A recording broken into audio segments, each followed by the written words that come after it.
Last month I of course made a video regarding 15 of the coolest Volkswagens which you've probably never heard of. And let's dive into it again, but this time with Peugeot. Just like Volkswagen, there are way more than just 15 that we could talk about, but you have to put a limit on it somewhere. So if you think I've missed out a cool one after you watch the video, of course drop it down in the comments. And speaking to those who will recognise cars from here on the channel, the first one of course is one of those, but it has to be mentioned because it might actually be the single coolest Peugeot ever made, the Oxia. For those who are unfamiliar with this almost French Lamborghini Diablo looking thing is from 1988, and with no word of hyperbole, this would have been the fastest supercar in the world had it been produced. A 217 mile an hour, 680 horsepower turbo aspirated monster which would have literally blown the Ferrari F40, the Porsche 959, the Bugatti EB110 and everything else out of the water. And it really is a shame that it didn't get that chance, because it would have taken until basically the McLaren F1 came along to finally dethrone this. That would have been pretty awesome for that to be held by Peugeot. The next one on the list is actually a car which predates the Oxia by a few years,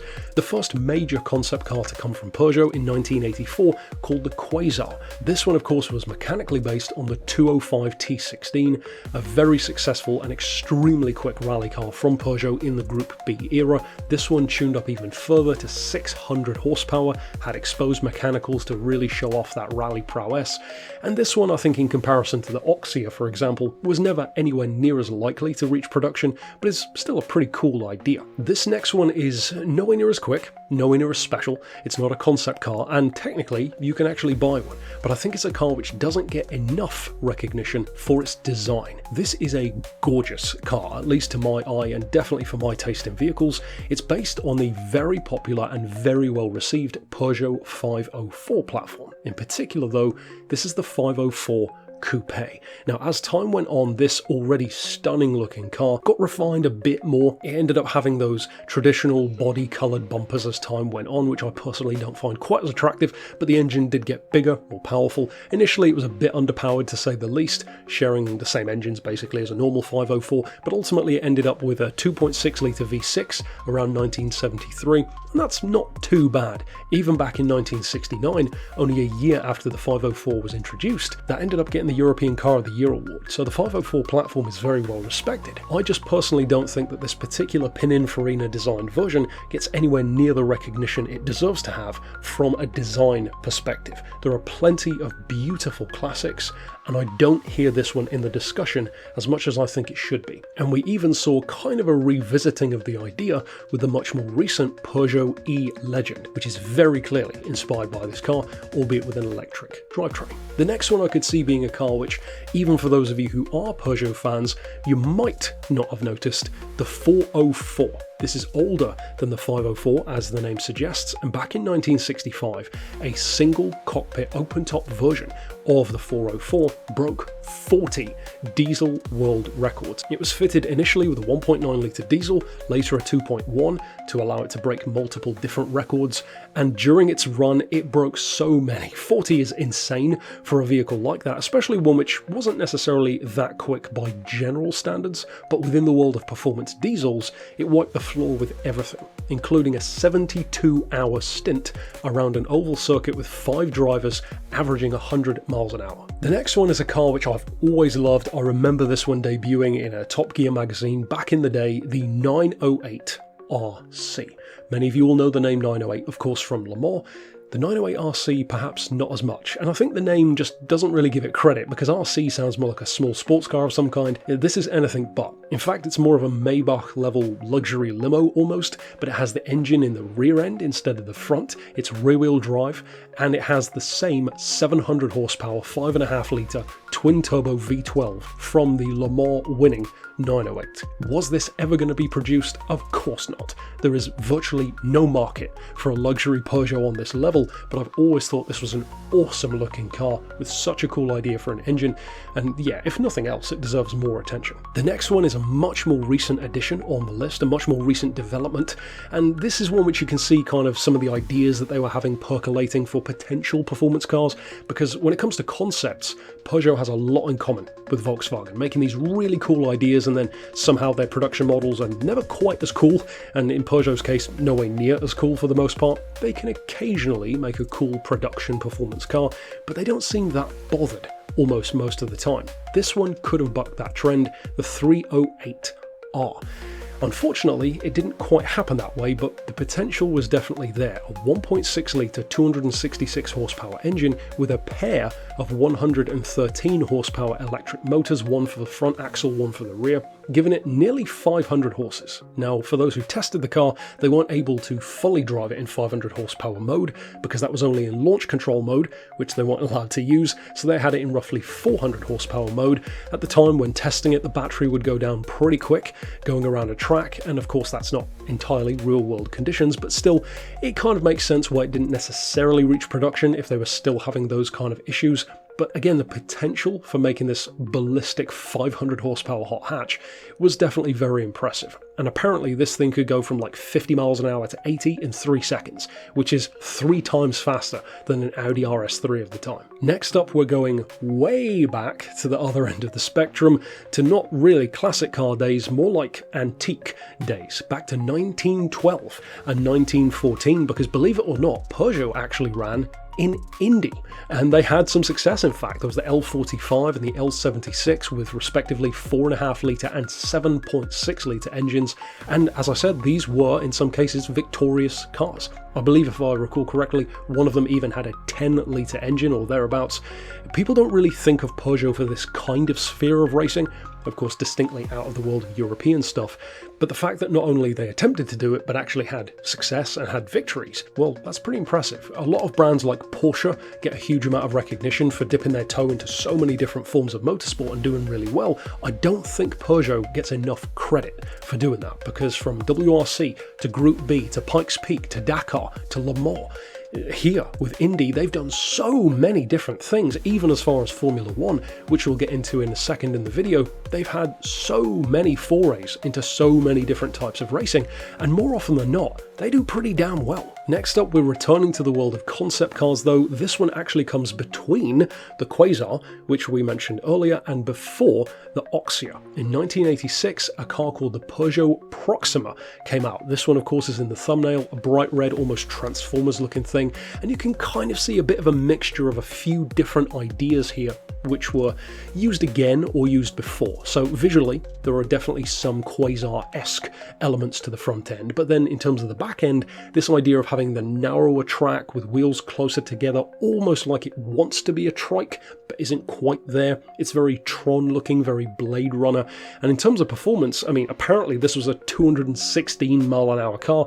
I'm not so sure about that, I don't know if that was ever proven, but with 680 horsepower, incidentally like the Oxia, well, it definitely wouldn't have been slow. Its design was inspired by Kalani, legendary name in the designing world when it comes to wacky stuff, and again, like the Quasar, I don't think anyone fully expected this to be a production car of any kind, but it's a pretty wild idea. The next 2 picks actually run with that theme of having the more trike or motorcycle inspired element, and this is almost a throwback to something which we discussed in the Volkswagen video last month with the GX3. This one, first of all, is the 2.0 Cup. Some of you, of course, will already know this one. This car was a 2005 concept. It weighed barely 500 kilos, a 1.6 litre, 170 horsepower turbo, also about 170-180-ish foot-pounds of torque, so a decent amount, nothing too crazy, but again, in a half-ton car, it would have definitely been rapid, that's for sure. 6-speed paddle shift, and although you might be thinking, well, hang on a minute, that just looks like a trike with the front end of a Peugeot 207, well, now in hindsight it looks like that, but even though it doesn't seem that special to say it today, back then, this was actually a preview of what the 207 was going to look like. So unlike many of the other concepts here, this one kind of actually did have some real-world implications, albeit not the most exciting of implications. We're not leaving this track of thought though, because the next one also has this idea of a trike or motorcycle-inspired concept, but it predates the 2.0 Cup. Back in 1996, they made a concept called the Asphalt, a 1.6 litre naturally aspirated sports car.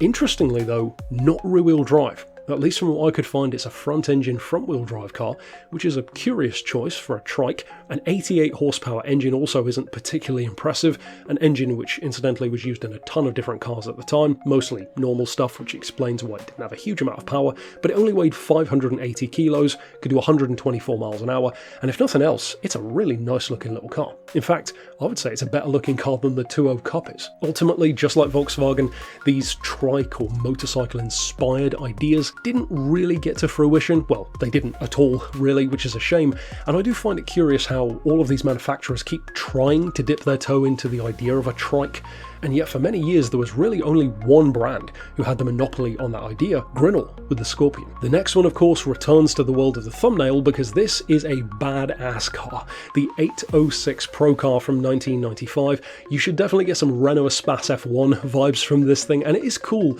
when you start to look into the world of minivans and people carriers that there actually are a few different kind of crazy versions. Of course, there's the Citroën Zara Picasso Cup, the Renault Espace F1. More recently, there was that custom Fiat Multipla with a V8 engine, which doesn't really count, but it's still in that kind of sphere. Ford with the Supervan, even.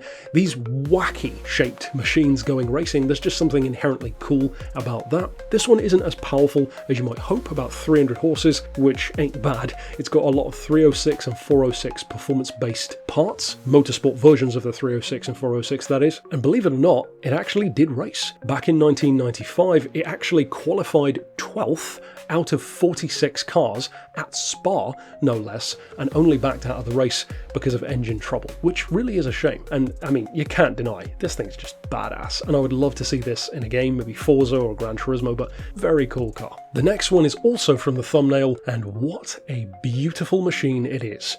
Many of you will know about the Peugeot 905. Peugeot, of course, has had a ton of success at Le Mans, from the 908 more recently, not so much the 9X8, which is a shame. Of course, back in the day, the Peugeot-powered P88 is still to this day the fastest Le Mans car of all time, at 253 miles an hour, was it? 252, something like that. This one, though, does not get much attention at all. It's the 905 Evo 2, or as it was often nicknamed, the Peugeot 905 Supercopter, inspired of course by that kind of military helicopter vibe which it has. This was all about the aero. It was still in the era right on the tail end of Formula One engines being used at Le Mans. Before that was radically changed because of the advancing costs of doing that kind of stuff. And this was actually in development at around the same time when the 905 in its more famous form ended up winning anyway. And the ironic thing is they did actually test these back to back with the 905 Evo 1, which is the one which we all know about, and this was weirdly slower. Despite having essentially the same engine, no increase or decrease in power, assumedly the same kind of weight probably, and much more downforce, it seems kind of strange that it would lose pace, but I guess still being in its testing phase kind of makes sense. They were probably still ironing out the bugs, and unfortunately, as much of a shame as it is, moving away from Formula One tech at Le Mans was ultimately what killed this car. But a huge upside to this one is that it's not a sad story. They did, of course, still win Le Mans in 1992 and 1993 with the more famous Evo 1 version, which we all know and love. And even this car still lived on in some form in terms of inspiration, not only because it looks way ahead of its time in terms of how many prototypes would end up looking, but also a chap by the name of Peter Elway, who some of you may be familiar with, also quoted this as being a major inspiration for a certain Bentley Speed 8, which of course itself won Le Mans in 2003. Keeping it in the world of racing though, this one is not quite as fun, but definitely ties into the story. A car which is not real at all, but the potential of what could have been is still, in my opinion at least, worth talking about on the list, because this was the idea, the potentiality, almost the early workings of a Peugeot Formula One car. Now, of course, this never happened. Any F1 aficionado will know that Peugeot supplied engines, built engines, but they didn't have an actual car. That's a shame, because imagine how awesome that would have been, even this concept rendering with that kind of iconic 905 livery. It would have been awesome to see them on the track. Ultimately, Peugeot ended up selling off their engine program, and around this kind of time, some of their cars didn't exactly have the most success. Some, but not as much as they probably would have hoped for in that iconic era of the V10 Formula One season.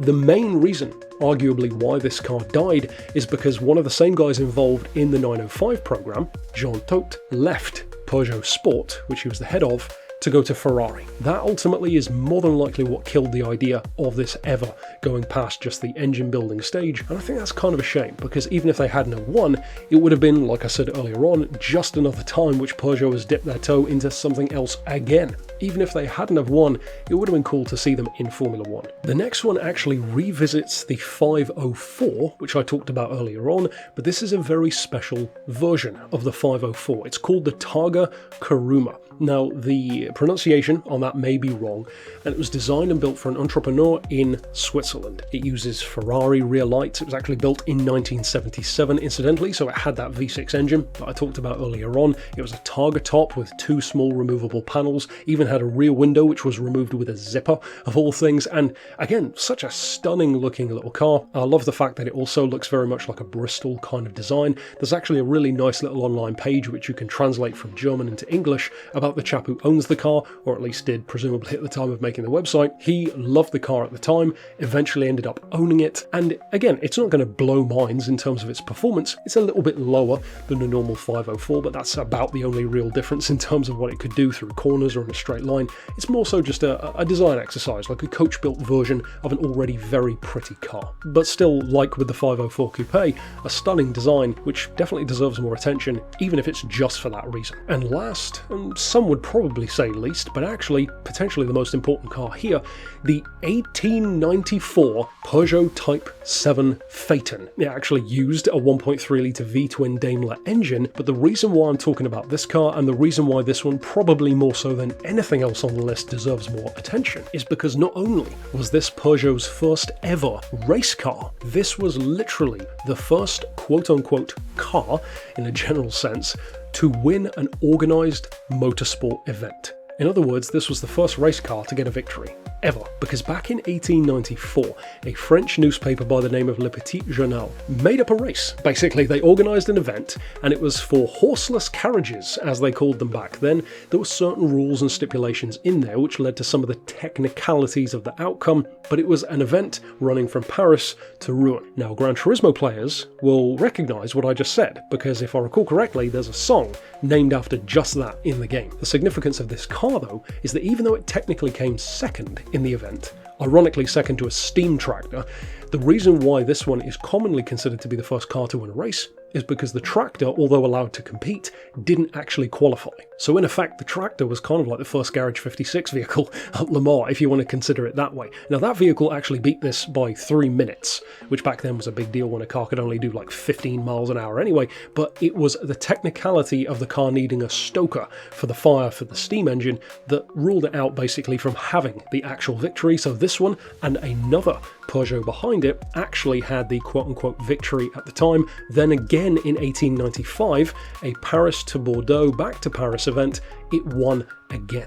So this is a massively significant car, not only for Peugeot, but to all motor cars and certainly to motorsport in general. The first race winner. Not only did they win the first ever motorsport event, they went on to win a bunch of other things as well over time. And it really is ironic to me as we look over some of these, way more so than Volkswagen. How can a company have such badass racing vehicles with so much success, so many super cool concepts, and then somehow have road cars which have virtually none of that inspiration, virtually none of that performance, and although occasionally they do, for the most part, Peugeot just isn't really that kind of brand which you think of in that way. They'll occasionally have a banger of a car like the RCZ or GTI here and there, but for the most part, not exactly what they're known for, which is ironic because aside from that, they're quite similar to Porsche, except their production cars are nothing like Porsches. Ultimately, that's it for my 15 picks of some of the wildest and coolest Peugeots that you should know about and possibly didn't, and of course, add down below whichever ones you think I missed. I will be back next time with another brand, of course, and until then, I'll see you next time, but for now, thanks for watching.